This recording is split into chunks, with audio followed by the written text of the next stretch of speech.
মৰিগাঁৱত বৃহৎ পৰিমাণৰ নিচাযুক্ত দ্ৰব্য উদ্ধাৰ কৰা হৈছে। মৰিগাঁও নগৰৰ সমীপৰ দলবাৰীৰ শহীদুল্লাহ খান নামৰ এগৰাকী ব্যক্তিৰ ঘৰত উদ্ধাৰ কৰা হৈছে দ্ৰব্যখিনি। মৰিগাঁও দলবাৰীৰ মুন্না নামৰ এজন ড্ৰাগছ ব্যৱসায়ীৰ শহুৰেক শহীদুল্লাহ খানৰ ঘৰৰ ভিতৰত গাঁতত পুতি থোৱা অৱস্থাত আৰক্ষীয়ে উদ্ধাৰ কৰিছে বস্তাই বস্তাই নিচা জাতীয় দ্ৰব্য। মুন্নাই শহুৰেকৰ ঘৰৰ পৰা বহু দিনৰ পৰাই চলাই আনিছিল এই অবৈধ ব্যৱসায়। মৰিগাঁও আৰক্ষীৰ অধীক্ষক নন্দ সিং বৰকলাৰ নেতৃত্বত এটা বৃহৎ দলে পুৱাৰে পৰা অভিযান চলাই ঘৰটোত নিচাযুক্ত দ্ৰব্যৰ লগতে আৰক্ষীয়ে উদ্ধাৰ কৰিছে 2,59,000 টকা। মুন্না আৰু লগত জড়িতসকলক পলাতক অৱস্থাত আছে। আন এক অভিযানত আৰক্ষীয়ে উদ্ধাৰ কৰিছে অবৈধ খাৰুৱা তেল, কেৰাচিনৰ পৰা ডিজেল, পেট্ৰল আদি বনাই অবৈধভাৱে ব্যৱসায় চলাই আছিল ৰাজীৱ নামৰ এজন ব্যক্তিয়ে। আৰু আৰক্ষীয়ে কেৰাচিনৰ পৰা পেট্ৰল, ডিজেল আদি বনোৱা কেমিকেল সহ উদ্ধাৰ কৰিছে ৰাজীৱৰ ঘৰত। বৰ্তমান পলাতক অৱস্থাত আছে ৰাজীৱ। বুজন পৰিমাণৰ ড্ৰাগছ অৰ্থাৎ লিকু মাটিৰ তলত পুতি থোৱা খবৰ পাইছিলোঁ আৰু তাৰ কাষৰ ঘৰটোতে দুটা ডাঙৰ বাকচত 2 বাকচ লিকু আছিলে। স্বাধীনতা দিৱসৰ ব্যস্ততা আৰু নিৰাপত্তাৰ কাৰণে আমি এই কামটো কৰিব পৰা নাছিলোঁ। তাৰ সুযোগ লৈ দুটা ডাঙৰ বাকচত থকা বস্তুখিনি মুন্না নামৰ যিটো গভাইতে এই কামটো কৰি আছিলে সি সৰকাইবলৈ সক্ষম হয়। কিন্তু মাটিৰ তলত পুতি থকা 1260টা লিকু বটল আমি আজি জব্দ কৰিবলৈ সক্ষম হৈছোঁ। লগে লগে 2,59,000 নগদ ধনু মানে আমি তেওঁলোকৰ কব্জাৰ পৰা আমি জব্দ কৰিছোঁ। অন্য হাতেদি ৰাজীৱ আলী নামৰ যিজন তেল চুৰৰ ব্যৱসায় কৰে, তেওঁ অতি ভয়ানকভাৱে এই তেলটোক লিকুইড এচিড ব্যৱহাৰ কৰি কেৰাচিনটোক পেট্ৰললৈ ৰূপান্তৰ কৰে আৰু সেই ধৰণৰ কামেৰে সৈতে তেওঁ বিভিন্ন ঠাইত এই তেলৰ বটলবিলাক ছাপ্লাই কৰে আৰু তাৰ পৰা তেওঁ বুজন পৰিমাণৰ ধন সংগ্ৰহ কৰিছে। যিটো অতি অবৈধ, বেআইনী আৰু আমাৰ যিবিলাক ৰিকগনাইজ পেট্ৰল পাম্প আছে, এই ৰিকগনাইজ পেট্ৰল পাম্পৰ ব্যৱসায়টোৰ প্ৰতিও এটা চৰম ভাবুকি কঢ়িয়াই আনিছে। দেশৰ লগতে সমগ্ৰ ৰাজ্যতে পালন হৈছে ৭৪ সংখ্যক স্বাধীনতা দিৱস। গুৱাহাটীৰ জালুকবাৰীস্থিত আয়ুৰ্বেদিক চিকিৎসা মহাবিদ্যালয়তো পালন কৰা হয় ৭৪ সংখ্যক স্বাধীনতা দিৱস। স্বাধীনতা দিৱসৰ পতাকা উত্তোলন কৰে চিকিৎসা মহাবিদ্যালয়খনৰ অধ্যক্ষ ডক্টৰ বিষ্ণুপ্ৰসাদ শৰ্মাই। কাৰ্যসূচীত উপস্থিত থাকে চিকিৎসালয়খনৰ স্বাস্থ্যকৰ্মী তথা শিক্ষক, শিক্ষয়িত্ৰী আৰু কৰ্মচাৰী। উল্লেখযোগ্য যে সম্প্ৰতি চিকিৎসালয়খনত প্ৰায় 65গৰাকী কৰোনা ৰোগী চিকিৎসাধীন হৈ আছে। আমি ৰাতিপুৱা সমূহ শিক্ষক, শিক্ষয়িত্ৰী, doctor, hospital staff, college staff আৰু নাৰ্ছ আমি সকলোৱে মিলি মই এজ এ অধ্যক্ষ হিচাপে পতাকা উত্তোলন কৰোঁ আৰু সকলোকে মই আহ্বান জনাওঁ যে ভাল নাগৰিক হওক, ভাল ডাক্তৰ হওক আৰু সকলোৱে যাতে ভাল কাম কৰিব বিচাৰে। ৰাজপথত আৰক্ষী আৰু ৰোগীৰ মাজত খণ্ড যুদ্ধৰ এক্সক্লুচিভ দৃশ্য। এফালে পেটৰ বিষ আৰু জ্বৰত যন্ত্ৰণাত থকা এগৰাকী মহিলা ৰোগী আৰু আনফালে গড়মূৰ আৰক্ষী থানাৰ আৰক্ষী বিষয়া টানি আজুৰি ৰোগীক আৰক্ষী থানালৈ নিয়াৰ চেষ্টা। মাজুলীৰ গড়মূৰ তিনিআলিৰ এই দৃশ্য। মহিলা ৰোগীৰ লগতে স্বামীক টানি আজুৰি থানালৈ নিয়াৰ চেষ্টা আৰক্ষীৰ বিষয়াগৰাকীৰ। ঘটনা অনুসৰি পুৱা গড়মূৰ মহকুমা অসামৰিক চিকিৎসালয়ত স্বামীৰ লগত আহিছিল ৰেখা দাস নামৰ মহিলাগৰাকী। পেটৰ বিষ আৰু জ্বৰত আক্ৰান্ত মহিলাগৰাকীৰ স্বামীয়ে মটৰচাইকেলখন নিৰ্দিষ্ট স্থানত নৰখাৰ বাবে অভদ্ৰ আচৰণ আৰক্ষীৰ। কেৱল সিমানেই নহয়, ৰোগীৰ প্ৰেছক্ৰিপশ্যনখনো ফালি পেলোৱাৰ অভিযোগ উত্থাপন হৈছে আৰক্ষীৰ বিৰুদ্ধে। ৰাজপথত আৰক্ষীৰ এনে কাণ্ডই হতভম্ব কৰি তুলিছে সচেতন লোকসকলক।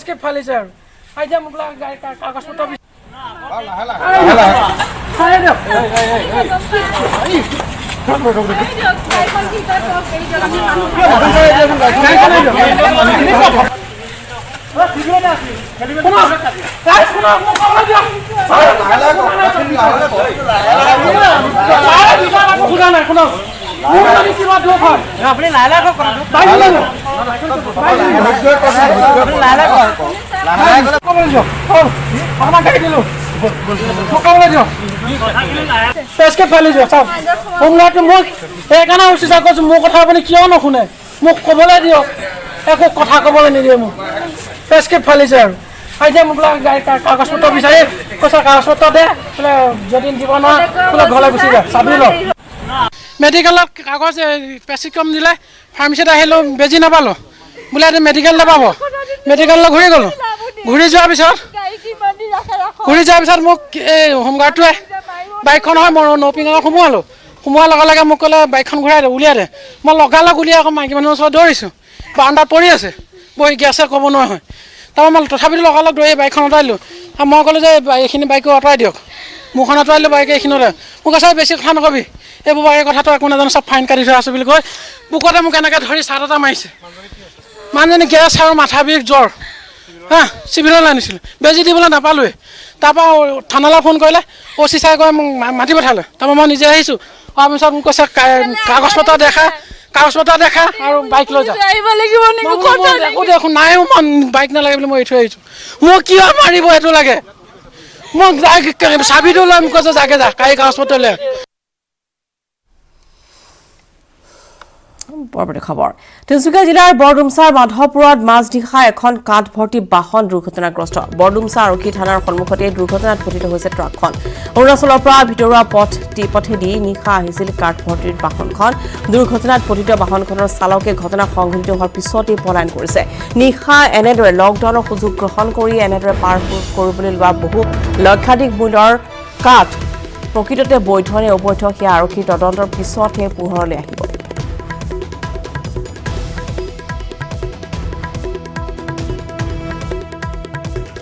পবিত্ৰ ভাদ মাহলৈ মাজত মাত্ৰ এটা দিন গুৰুজনাৰ জন্মস্থান বটদ্ৰৱা থানৰ চাফ চিকুণ কৰাত ব্যস্ত বটদ্ৰৱাৰ ভকত বৈষ্ণৱৰ লগতে থান পৰিচালনা সমিতি সম্পূৰ্ণ পৰম্পৰাগত ৰীতি নীতিৰে এইবাৰ সীমিত সংখ্যক ভকত বৈষ্ণৱে পালন কৰিব পবিত্ৰ ভাদ মাহ ইতিমধ্যে ভকত বৈষ্ণৱক আদৰিবলৈ সম্পূৰ্ণ প্ৰস্তুতি কৰি তুলিছে থান পৰিচালনা সমিতিয়েও অৱশ্যে কৰোনা ভাইৰাছৰ সংক্ৰমণৰ প্ৰতি লক্ষ্য ৰাখি বটদ্ৰৱা থান পৰিচালনা সমিতিয়ে তীৰ্থযাত্ৰী আৰু দৰ্শনাৰ্থীসকলৰ বাবে কিছু নিষেধাজ্ঞা জাৰি কৰিছে মাস্ক পৰিধান কৰি হাতত চেনিটাইজাৰ লৈ চৰকাৰৰ নিৰ্দেশনা মানি গুৰুজনাৰ জন্মস্থান বটদ্ৰৱা থানলৈ আহিবলৈ আহ্বান জনাইছে সত্ৰাধিকাৰ দেৱানন্দ দেৱ গোস্বামীৰ লগতে থান পৰিচালনা সমিতিয়ে পবিত্ৰ ভাদ মাহ অহাকালিলৈ পৰা সংক্ৰান্তি শাওণৰ ভাদৰ সংক্ৰান্তিৰ পৰা পবিত্ৰ ভাদ মাহ আৰম্ভ হ'ব অসমৰ সমূহ সত্ৰ নামঘৰত আজি ভকতসকলৰ যি ধৰণৰ উৎসাহ হ'ব লাগিছিল এই বিশ্ব ত্ৰাসৰ কৰোণাৰ ত্ৰাসত আজি সমগ্ৰ বিশ্ব জৰ্জৰিত আৰু তাৰ পৰিপ্ৰেক্ষিতত এই সত্ৰসমূহ বা নামঘৰসমূহত ভাদ মাহৰ উৎসাহটো কিছু কম হ'ব বুলি অনুভৱ কৰিছোঁ আমি বটদ্ৰৱাবাসীয়েও পবিত্ৰ ভাদ মাহৰ দুজনা গুৰু কীৰ্তন অষ্টমী নন্দোৎসৱ নাম সামৰণি সমস্তখিনি পূৰ্বৰ দৰেই আমি ইয়াত উদযাপন কৰিম কিন্তু ইয়াত ভকতৰ সংখ্যাটো আমি আশা কৰিছোঁ যে চৰকাৰৰ নীতি নিৰ্দেশনা ৰক্ষা কৰি মাস্ক চেনিটাইজাৰ আৰু সামাজিক দূৰত্ব এইখিনি কথা ৰক্ষা কৰি ভকতসকল ইয়ালৈ আহক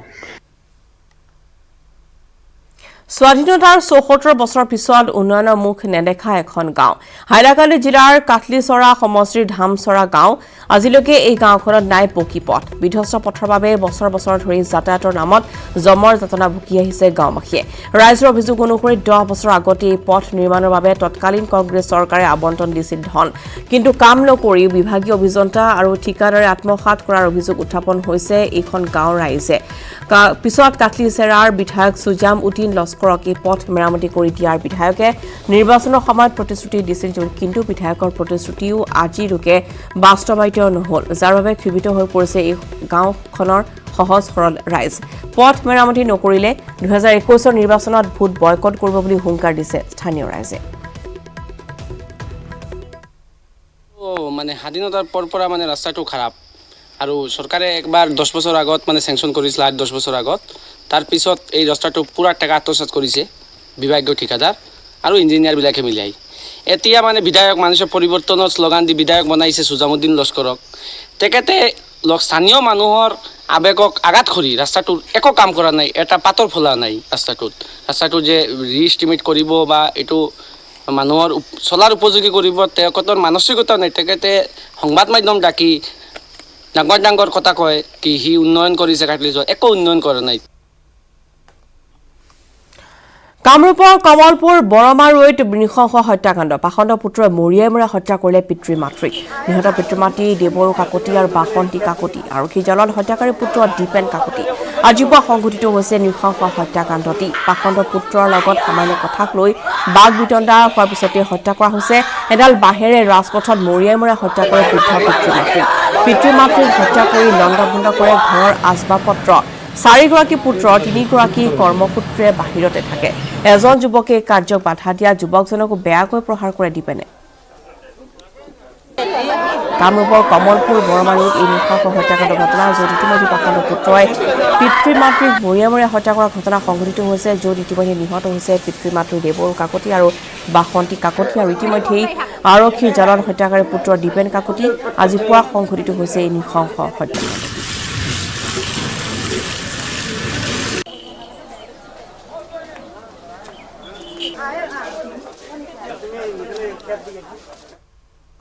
আজিৰ পৰা আৰম্ভ বৈষ্ণোদেৱী মন্দিৰ যাত্ৰা প্ৰথম পৰ্যায়ত 500 তীৰ্থযাত্ৰীক অনুমতি জম্মু কাশ্মীৰৰ পৰা 370 ধাৰা প্ৰত্যাহাৰ পিছৰে পৰা বন্ধ হৈ আছিল বৈষ্ণোদেৱী মন্দিৰত তীৰ্থযাত্ৰীৰ আগমন ইতিমধ্যে কাটৰা ষ্টেচনকে ধৰি মন্দিৰৰ চৌহদ চেনিটাইজাৰৰ ব্যৱস্থা কৰিছে প্ৰশাসনে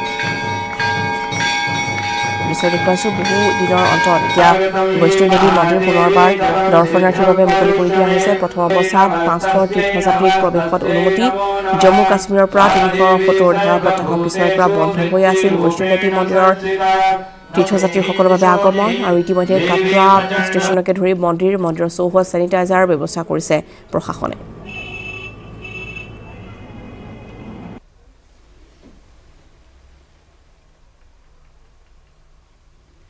এতিয়া পলাতক হৈ আছে জুবিনক আক্ৰমণৰ চেষ্টা কৰা হীৰকজ্যোতি ৰাজবংশী ঘটনাৰ 3 দিন পিছতো দুৰ্বৃত্তৰ কোনো সুসূত্ৰ উলিয়াব পৰা নাই আৰক্ষীয়ে মাতৃৰ আহ্বানৰ পিছতো আৰক্ষীৰ হাতত ধৰা দিয়া নাই হীৰকে মহানগৰ আৰক্ষীয়ে সন্ধান উলিয়াব পৰা নাই আন 5 দুৰ্বৃত্তৰ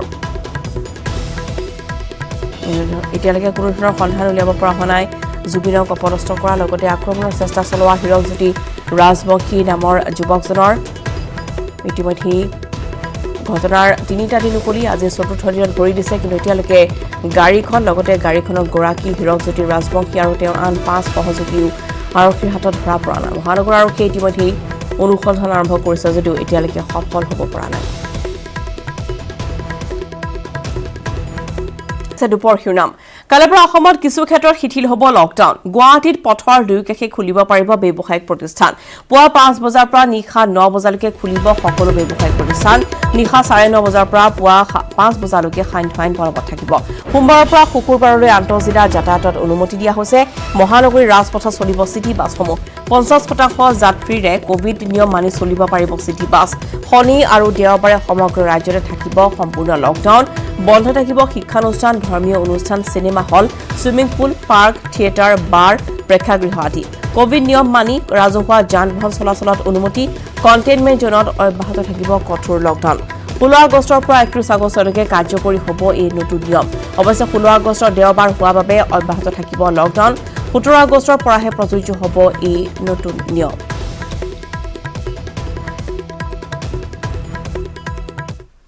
নিউজ গৃহতে আমৰণ অনশনত বহিল ঐতিহাসিক অসম আন্দোলনৰ শহীদ পৰিয়ালৰ এগৰাকী সদস্য শহীদ নাৰায়ণ ৰংহাঙৰ পুত্ৰ কুনুৰাম ৰংহাঙে শহীদ নিৰ্যাতিত পৰিয়ালৰ সদস্যসকলৰ স্থায়ী নিযুক্তিকে ধৰি বিভিন্ন দাবীৰ সমৰ্থনত বহিছে আমৰণ অনশনত শহীদ নিৰ্যাতিত পৰিয়ালৰ দাবীসমূহ কাৰ্যকৰী কৰাৰ চৰকাৰী প্ৰতিশ্ৰুতি নোপোৱালৈকে এই অনশন ভংগ নকৰো বুলি জনাইছে সদস্যগৰাকীয়ে উল্লেখযোগ্য যে যিসকল শহীদৰ তেজ আৰু ত্যাগৰ বিনিময়ত অসম চুক্তি স্বাক্ষৰিত হ'ল সেই অসম চুক্তিত নাই শহীদ পৰিয়ালৰ চৰকাৰী সংস্থাপন বা কোনো বিশেষ আঁচনিৰ কথা আগস্তি খনবত অজয় পলৰ এক ৰিপৰ্ট হয় সুদীৰ্ঘ 6টা বছৰ চলিছিল অসম আন্দোলন আৰু দেশ মাতৃৰ অস্তিত্ব ৰক্ষাৰ সেই আন্দোলনত অসমৰ ইমূৰৰ পৰা সিমূৰলৈ জপিয়াই পৰিছিল হাজাৰ হাজাৰ লোক তাৰে বহু শ্বহীদ হ'ল বহু নিৰ্যাতিত পংগু আৰু গুলিবিদ্ধ হ'ল কিন্তু পৰৱৰ্তী সময়ত সেই অসম আন্দোলনৰ ভিত্তিত স্বাক্ষৰিত হ'ল অসম চুক্তি ঐতিহাসিক সেই অসম চুক্তিত কিন্তু যিসকল শ্বহীদৰ তেজৰ বিনিময়ত সেই চুক্তি স্বাক্ষৰিত হ'ল সেই চুক্তিত কিন্তু শ্বহীদৰ যিসকল পৰিয়াল বা নিৰ্যাতিত যিসকল পৰিয়াল সেই পৰিয়ালসকলৰ বাবে কোনো আঁচনি ঘোষণা কৰা নহ'ল আৰু মই বৰ্তমান উপস্থিত আছোঁ পাহাৰীয়া জিলা পশ্চিম কাৰ্বি আংলঙত। আৰু ইয়াত দেখা গৈছে এগৰাকী শ্বহীদৰ পুত্ৰই এনেধৰণে নিজৰ প্ৰাপ্য বিচাৰি অনশনত বহিবলগীয়া হৈছে। মই পোনে পোনে তেখেতৰ পৰা কিছু কথা জানিব বিচাৰিম।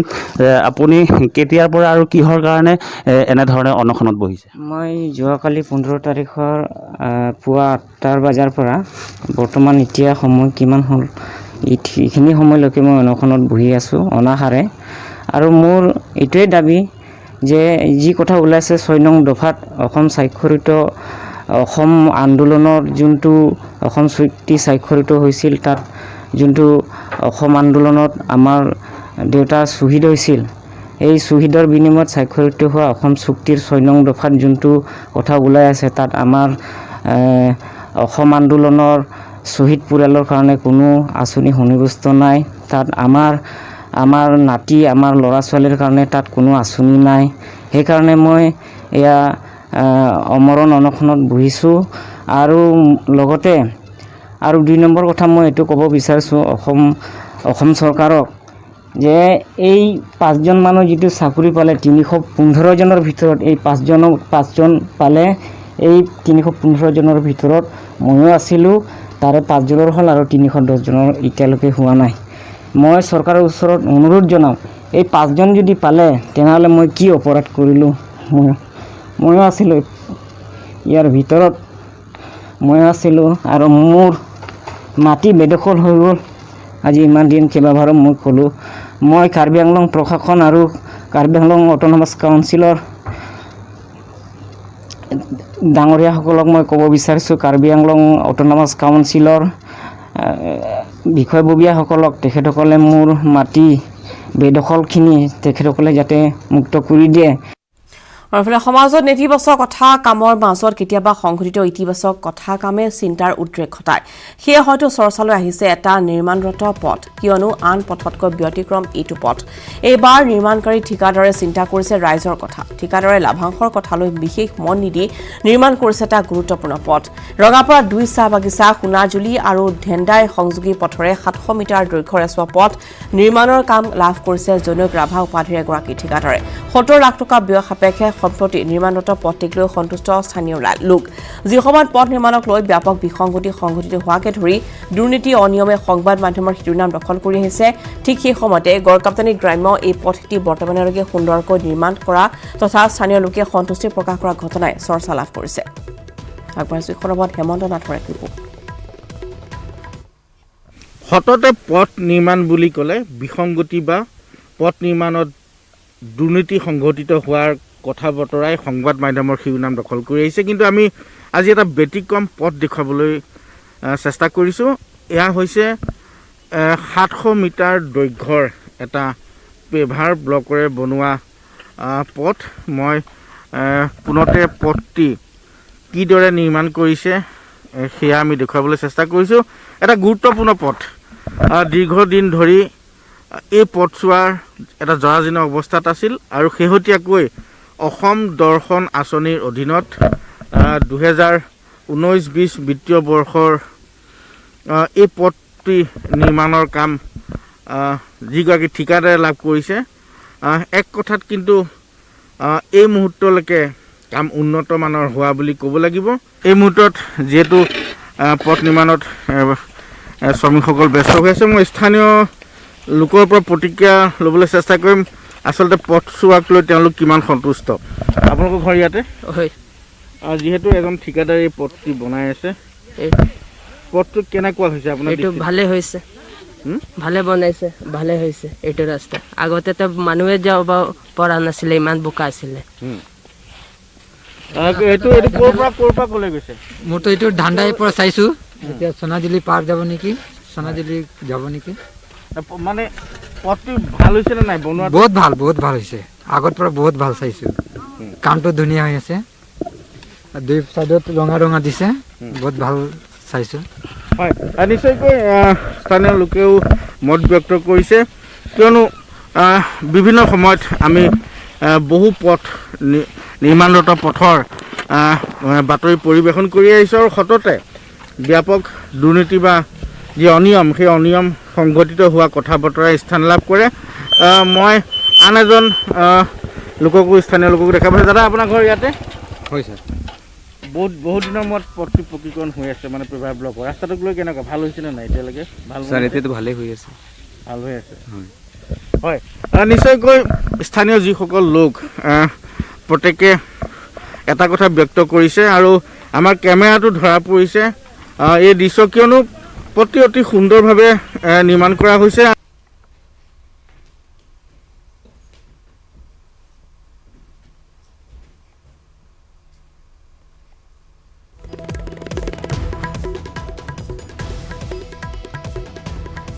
বাক্সা জিলাৰ তামোলপুৰ মহকুমাৰ অন্তৰ্গত কুমাৰীকাটা কাউলী সংযোগী মঙতা নদীৰ ওপৰত থকা দীঘলীয়া বাঁহৰ দলঙত যোৱা নিশা দুষ্কৃতিকাৰী অগ্নিসংযোগ কৰিছে। স্বাধীনতা দিৱসৰ নিশা দলংখনত অজ্ঞাত দুষ্কৃতিকাৰীয়ে অগ্নিসংযোগ কৰাক লৈ অঞ্চলটোত চাঞ্চল্য বিৰাজ কৰিছে। নৈখনৰ ওপৰত আজিলৈকে এখনো পকী দলং নিৰ্মাণ নোহোৱাৰ বাবে ৰাইজে ৫ লাখ টকা গাঁঠিৰ ধন ভাঙি নিৰ্মাণ কৰিছিল এই দলংখন। বিটিচি নিৰ্বাচনৰ প্ৰাকক্ষণত এনে ঘটনাই কোনো ৰহস্য থকাৰ সন্দেহ একাংশ লোকৰ। প্ৰচণ্ড শব্দ আৰু জুই লালিহান শিখাই দপদপকৈ জ্বলি উঠাৰ পিছতেই ওলাই আহিছিল স্থানীয় ৰাইজ। ইতিমধ্যে জ্বলি শেষ হৈছে বহুখিনি অংশ।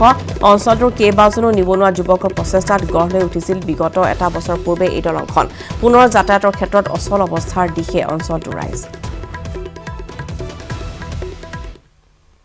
আমাৰ এইখনত জুই লাগিছে, যেতিয়া জুইটো মানে বহুত ডাঙৰকৈ হৈছে, বাঁহ চাহ পুৰা চব বাঁহৰ কাম, এইটো বাঁহ আছে চব বাঁহ যেতিয়া ঠাকে ফাটি শব্দ ওলাইছে, যেতিয়া গাঁৱৰ মানুহবিলাক গম পাইছে আৰু আমাৰ যিখিনি 2জন মানুহ ডিউটি আছিলে, ডিউটি মানুহে লগে লগে ফোন কৰিছে, আমাক ফোন কৰিছে, আমাৰ গাঁৱৰ মানুহ মুৰব্বীবিলাক ফোন কৰিছে, মানুহ যিমান সোনকালে পাৰে ইমান সোনকালে আহিছে, আৰক্ষী প্ৰশাসনো আহিছে। আমি যিমান সোনকালে পাৰে বাল্টি পানী লৈ পেলাই আমি লোমোৱাৰ কাৰণে আমি চেষ্টা কৰিছোঁ আৰু লোমাইছোঁ। আমি যিমান কষ্ট নহওক আমি ৰাতি মানুহ 2টা বজাত আহি পেলাই আমি যেনেকৈ নহওক আমি লোমাইছোঁ। নহ'লে সেই 2টা বজাত যদি আমি গম নাপালোঁ, আমাৰ এইটো নিৰ্মাণ কৰিছোঁ 3-4টা গাঁৱৰ ল'ৰা মিলি পেলাই, মোটামুটি 50-60জন ল'ৰা মিলি আমি দলংখন নিৰ্মাণ কৰিছোঁ। মানে মটৰখনত যেতিয়া এখন পাকা দলং নাই, কিবা নাই, সেইকাৰণে মানুহ যাতায়াত বন্ধ হৈ যায়। যাতায়াত কৰাৰ কাৰণে কিবা এটা সুবিধা কৰিব লাগিব বুলি আমি চৰকাৰকো কৈছিলোঁ, একো কৰি দিয়া নাই। আমি ৰাইজে মিলি পেলাই ৰাইজৰ কাৰণে এটা দলং আমি বাঁহৰ নিৰ্মাণ কৰি পেলাই এটা বছৰ মানুহে যাতায়াত কৰিছে। এই যাতায়াত কৰা এতিয়া বৰ্তমান বন্ধ হৈ পৰিছে, বাইক অহা যোৱা বন্ধ হৈ গৈছে। মানুহৰ কুমাৰীকাটাৰ পৰা কাউলীৰ পৰা কুমাৰীকাটা যোৱা ৰাস্তা এতিয়া বৰ্তমান বন্ধ হৈ আছে। দলং যিখন আছিল মানুহ ইমান দিন যাতায়াত কৰি আছিলে বাৰিষা সময়ত, এতিয়া যদি আৰু আজিৰ পৰা যদি আৰু পানী আহে তেতিয়া আৰু যাতায়াত বন্ধ হৈ যাব। ৰাজ্য চৰকাৰৰ অধীনৰ এটা বিয়াগম বিভাগৰ কাৰ্যালয়ৰ কৰ্মসংস্কৃতিৰ নমুনা দেখুৱাম আজি। অতি গুৰুত্বপূৰ্ণ চৰকাৰী কাৰ্যালয়টোত প্ৰায় ওলমি থাকে তলা। শোণিতপুৰ জিলাৰ ঢেকিয়াজুলিস্থিত ভূমি সংৰক্ষণ বিভাগৰ কাৰ্যালয়টো। এই সন্দৰ্ভত হৰেণ ভূমিজৰ এক প্ৰতিবেদন আগবঢ়াই সময় হৈছে এই বাতৰিৰ বাবে বিদায় লোৱাৰ। নমস্কাৰ। অসম চৰকাৰৰ এটা বিয়াগম বিভাগৰ কাৰ্যালয়ৰ আজব ছবি আজি আমি দেখুৱাম। ঢেকিয়াজুলিস্থ যি অসম চৰকাৰৰ ভূমি সংৰক্ষণ বিভাগৰ ঢেকিয়াজুলিস্থ যি কাৰ্যালয়, সেই কাৰ্যালয়ৰ স্বৰূপ দেখাম আমি। তলা ওলমিছে, এয়া চাওক, এয়া হৈছে ঢেকিয়াজুলি যি ভূমি সংৰক্ষণ বিভাগৰ কাৰ্যালয়। এই কাৰ্যালয়টোত এনেধৰণে তলা ওলমিছে, প্ৰায়ে ওলমি থাকে, কিন্তু ইয়াত বিষয়া কৰ্মচাৰীসকল প্ৰায়ে অনুপস্থিত থকাৰ অভিযোগ উত্থাপিত হৈ আছে। চৰম দায়িত্বহীনভাৱে এনেধৰণে যি ইয়াৰ কৰ্মচাৰীসকল আছে, বিষয়া আছে, তেখেতসকলে প্ৰায়ে অনুপস্থিত থাকে। অতি গুৰুত্বপূৰ্ণ কাৰ্যালয় এয়া হৈছে ঢেকিয়াজুলিস্থ অসম চৰকাৰৰ ভূমি সংৰক্ষণ বিভাগৰ এটা কাৰ্যালয়, কিন্তু তেওঁলোকে প্ৰায়ে অনুপস্থিত থাকে। এই কাৰ্যালয়টোত আমি কথা পাতিম, ইয়াৰে স্থানীয় লোকসকল আছে তেখেতসকলৰ সৈতে। দাদা, কি অফিচ এইটো? হয়, এই কাৰ্যালয়টো আজি লকডাউনৰ আগত ঠিকেই আছিলে। লকডাউনৰ পিছৰ পৰা দেখা পাইছোঁ আমি 15 দিন পিছে পিছে বা এসপ্তাহ পিছে পিছে খোলে আৰু তেনেকুৱা মানুহ দেখা পোৱা নাই, অহা নাই। খুলিব লাগে নে নাই? খুলিব লাগে, যিহেতু চৰকাৰী দৰমহা লৈ আছে, তেওঁলোকে আহিব লাগে, খুলিব লাগে। তেনেকুৱা ধৰণৰ দেখা পোৱা নাই। চৰকাৰী কাৰ্যালয়, হয়, চৰকাৰী কাৰ্যালয় হিচাপে তেওঁলোকে দৰমহা পাই আছে চৰকাৰৰ পৰা, তেনেকুৱা খুলিব লাগে এইটো। আপোনাৰ ঘৰ ইয়াতে কাষতে? হয়, কাষতে ঘৰ। দেখি পায়নে নাই তেওঁলোকে অহাটো? নাই, এনেকুৱা সপ্তাহ 15 দিন পিছে পিছে এবাৰ অহা দেখা পাইছোঁ। মানে মাজে মাজে কেতিয়াবা আহে। আৰু এইটো লকডাউনৰ পৰা হৈছে, লকডাউনৰ আগত ঠিকেই আছিলে, সদায় খুলিছে, সদায় মানুহ অহা যোৱা কৰিছিলে। কেইগৰাকী কৰ্মচাৰী আছে ইয়াতে? এনে 4-5জন মান আছে। 4-5জন, হয়, কিন্তু আজি নাই। প্ৰায় অনুপস্থিত। হয়, নিশ্চয়কৈ এয়া হৈছে অসম চৰকাৰৰ ভূমি সংৰক্ষণ বিভাগৰ এটি অতি গুৰুত্বপূৰ্ণ কাৰ্যালয়, কিন্তু এনেধৰণে আচলতে বিষয়া কৰ্মচাৰীসকলে চৰম দায়িত্বহীনভাৱে প্ৰায় অনুপস্থিত থাকে। অতি গুৰুত্বপূৰ্ণ কাৰ্যালয় ভূমি সংৰক্ষণ বিভাগৰ। এই ক্ষেত্ৰত বিভাগীয় কৰ্তৃপক্ষ বা জিলা প্ৰশাসনে কেনেধৰণৰ ব্যৱস্থা গ্ৰহণ কৰে পৰৱৰ্তী সময়ত, সেয়াহে লক্ষণীয় হ'ব।